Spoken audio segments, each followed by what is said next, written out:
So what's it like to drive the Range Rover with the Supercharged V8? For me, it's got all the power I could ever want. And the way it delivers that power is just absolutely amazing and perfect for me.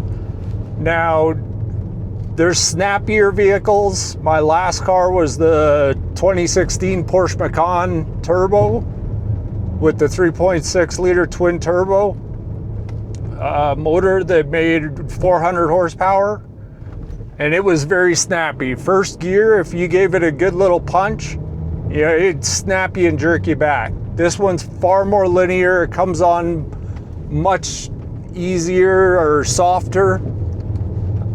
And so for me, I really appreciate that because I spend a lot of time driving my wife around and she gets motion sick. So I can't be having the vehicle snap back and forth on her while I'm trying to drive.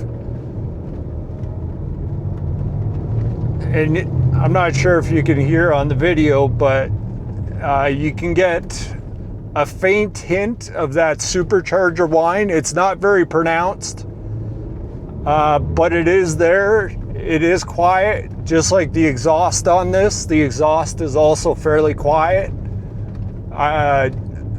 I was expecting a little more coming from my Porsche, which just had a nasty snarl and grumble to it.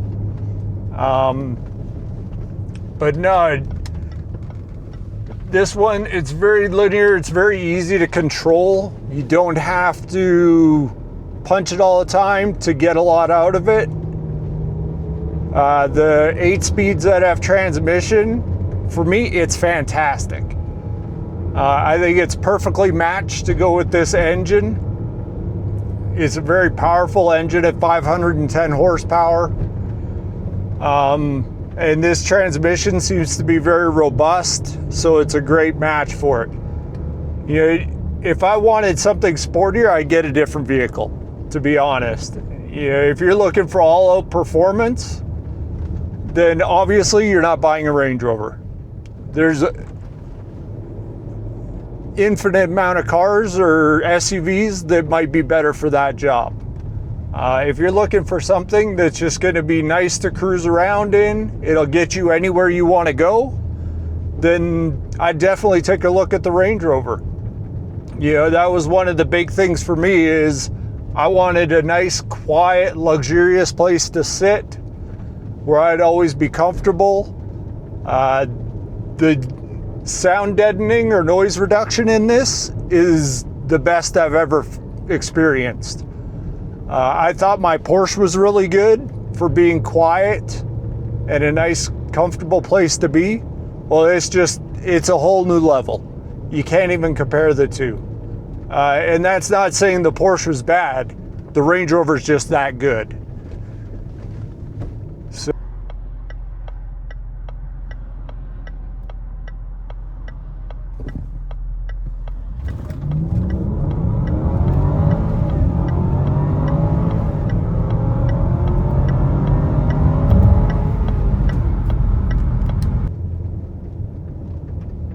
For driving and handling, when it comes to the suspension, my thoughts on it are it's definitely firm. It is a stiffer ride, but it's not jarring. I experienced jarring when I had my Porsche. That one was a very, very stiff ride, and it was often unforgiving if you ran into small bumps in the road or potholes or any kind of undulations that would bottom out the suspension. This one, I'm driving around here and this is all brick inlaid road. You can hear a little bit of the road noise, but you don't feel it coming through the seat and through the cabin when you're driving around. And that's having 20-inch rims and not a lot of sidewall on the tire. Yeah, I probably would have preferred if I was using this off-road more often, whatever the smallest rim is, I don't know. I think it's an 18 or a 19-inch rim. maybe one of you out there can help me out with that, just in case I ever need to switch. I believe in one spot it said it was an 18-inch rim, and another spot it said it was a 19 for the supercharged engine model, because of the bigger brake calipers, obviously. So again, if any of you know, please let me know, because at some point I may want to add a second set of tires and rims, so that I can have something to run if I'm going out to areas on a weekend where it's going to be a lot of off-roading. Now, in the past, I did have a L322. It was also the V8 supercharged engine. And I absolutely loved that vehicle. I only had it for a few months. Life happens, and I just ended up needing to sell it almost as fast as I bought it. It was a fantastic truck. I really enjoyed it. That probably sparked my purchasing this one. But I did have one thing that I really did not like about the L322. And that was when I took it into the mountains and I was driving on the highway. It just could not keep up in long sweeping corners. The body roll on that truck was just unbelievable. You couldn't live with it. I remember I felt so embarrassed because I had this, it was a fairly new truck at the time, or SUV at the time, and it was the supercharged Range Rover, and I just thought it was the cat's meow. And here I am in the mountains taking these big sweeping turns, and I got old grandpas in their 3/4 ton pickup trucks just railing the corners and flying by me. I couldn't even keep up with them. I was like, this sucks. So one thing that I'm very happy to let you know is with the L405 in this generation, they completely fixed that. Yes, there is some body roll. It is a real SUV. It's not a CUV crossover thing like my Macan was. If you're pushing it in a corner, there will be body roll. But if you're just, driving the speed limit or just over the speed limit and driving like a normal person, you're really not going to feel anything. It does stay very level and very planted. So here we are out on the freeway. We're doing just under 100 kilometers an hour, abiding by the speed limit, obviously. So there's a bit of a curve on a downhill right. Very minimal body roll, even though the road's working against us. Now we got a bit of a left here. Same thing, it stays flat, it stays planted. And even we're doing 105 now. It's still so quiet in here. I think that's one of the biggest things that surprised me and I really enjoy about this, is that it's just such a beautiful, peaceful place to be. And driving, it's a little windy today. The truck isn't affected by the wind blowing it back and forth in any way. You wouldn't even know it's windy out.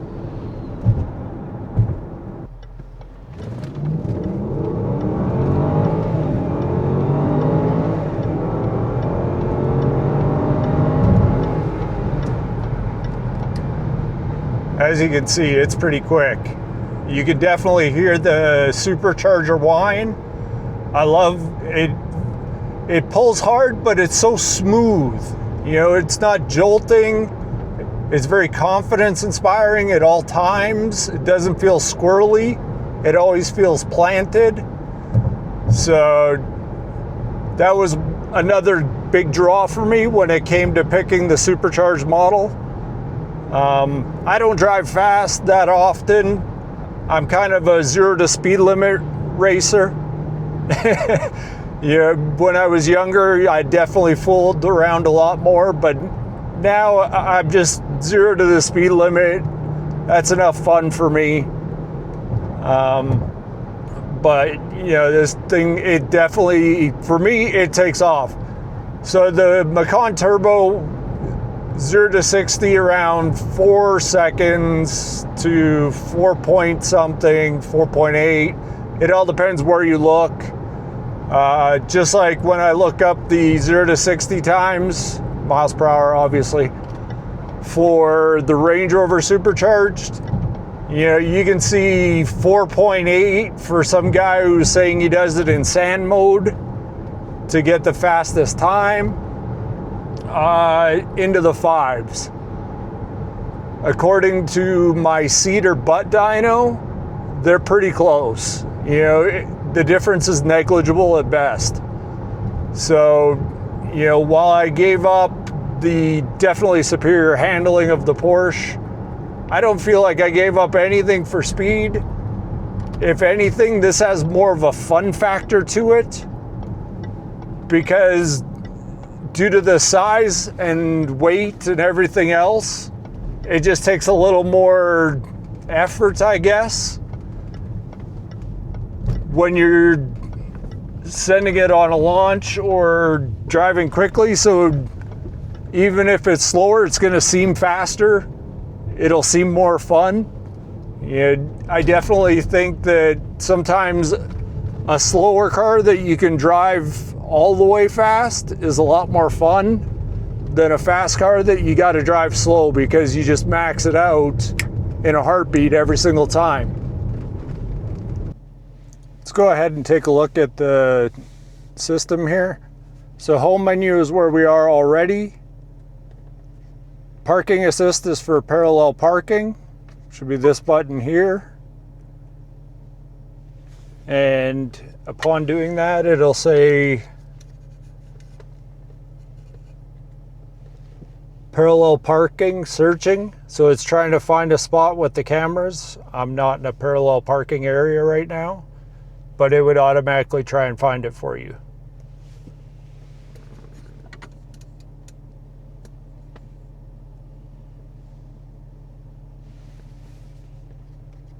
So turn that off. This is just for your parking sensors, which would be turned on, but we're already in park. Let me put it into drive. So there you go, parking sensors are activated right there. Camera modes, so that's the front view cameras. It gives you a junction view, so you can see to the left and to the right of what's coming ahead of you if you're trying to look around a corner.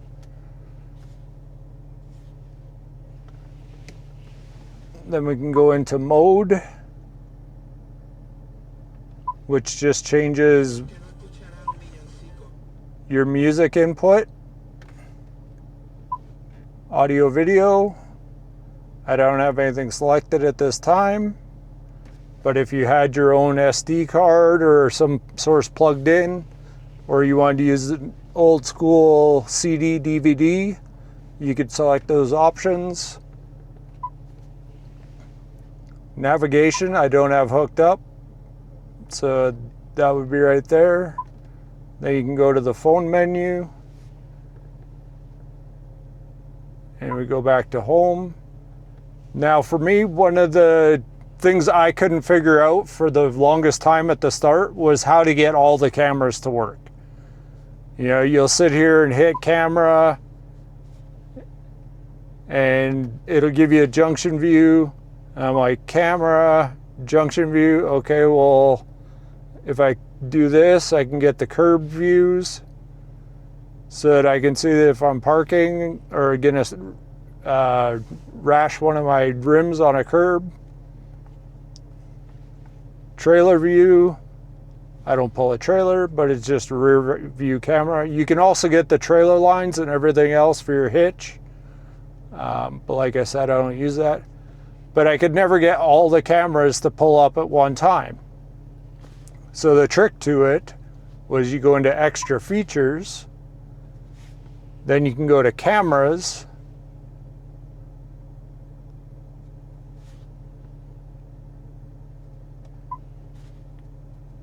and there you go. You can get your 360 view pretty much.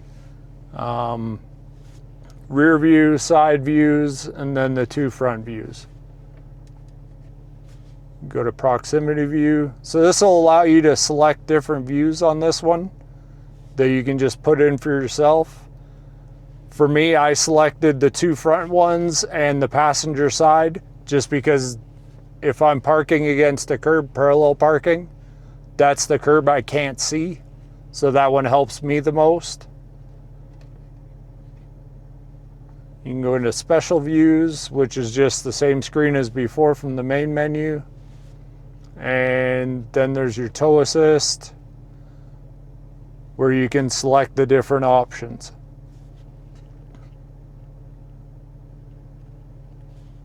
Now, some other features in this extra is the 4x4 screen. So as you change through all the different drive menus, it's all going to show up right here, showing if your center diff is locked or your rear diff is locked. And then you can use this while you're out on the trail. As you go up steeper inclines or your articulation exceeds even the tires touching the ground, all these bars will change based on the terrain that you're on. You can also see if you're in a high or which height level you are for the suspension. Back to extra features. For the ambient lighting, you can select all these different colors and then how bright or soft it is. You can see right here, it'll show you dim and the strongest. And you can turn it on or off or whatever the default is. You can go into your climate, select top vents, bottom vents, defrost. We can also go into the rear climate and adjust everything back there. Rear seats, they do have heated seats in the rear. They don't have the cooled seats option for this vehicle, but it is possible to control. Front climate, settings. So everything can be adjusted. If you want, you can sync everything. Front seats. So I do have the cooled seats option. And the nice thing is you can also select the different seat zones. So here it's on lower seat, lower and upper seat, or just the upper, depending on what you prefer.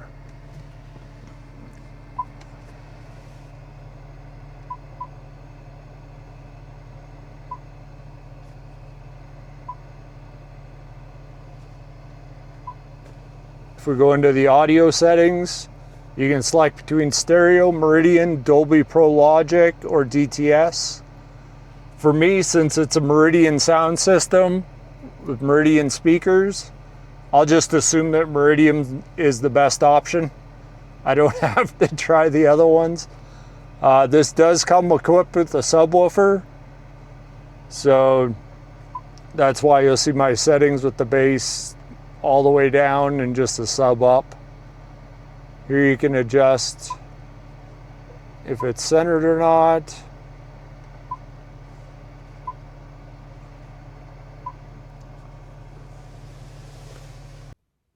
So here I am in the back seat of the Range Rover, and as you can see, I still have a ton of room behind my seat where I sit. When I set the front seat, I always put the seat all the way back in the rails, as far back as it'll go. And I stand just below 6 feet tall. So as you can see, there's room for everybody.